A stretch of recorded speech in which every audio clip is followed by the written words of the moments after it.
Hello friends, আসসালামু আলাইকুম। Welcome to my YouTube channel Munni kitchen. আজকে রান্না করব সর্ষে বাটা দিয়ে ইলিশ মাছের পাতলা ঝোল।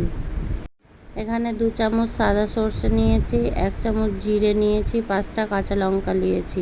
তোমরা যদি ঝাল বেশি খাও লঙ্কার পরিমাণটা বাড়াতেও পারে। মশলাগুলো একটা পেস্ট তৈরি করে নেব। মশলাটা আমি পাটায় বেটেছি, তোমরা চাইলে মিক্সিতেও পিষতে পারো। মশলাগুলো সব মাছের মধ্যে দিয়ে দিব। পরিমাণ মতো হলুদ দিব, পরিমাণ মতো লবণ দিব, ভালোভাবে মাছের সঙ্গে মাখিয়ে নেব।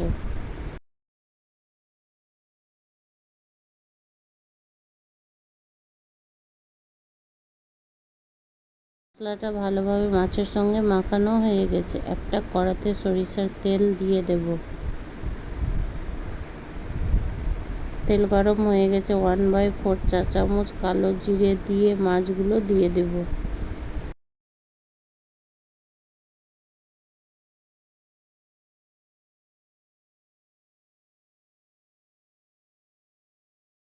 মাছগুলো প্রায় 1 মিনিটের মতন ভেজে উল্টিয়ে দেব।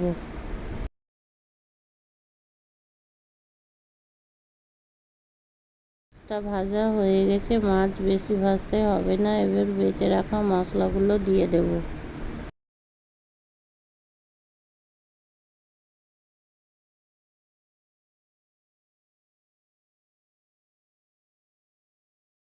প্রায় 250 গ্রামের মতো জল দিয়ে দেব।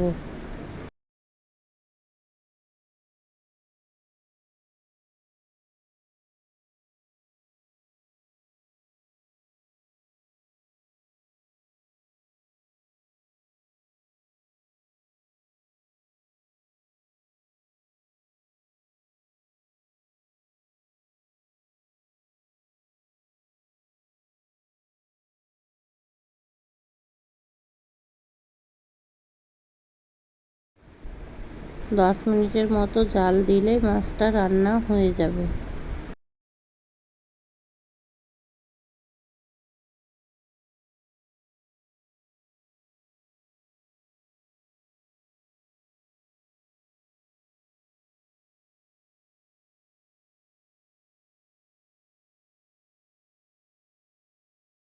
মাছ রান্না হয়ে গেছে, গ্যাসটা বন্ধ করে দেব।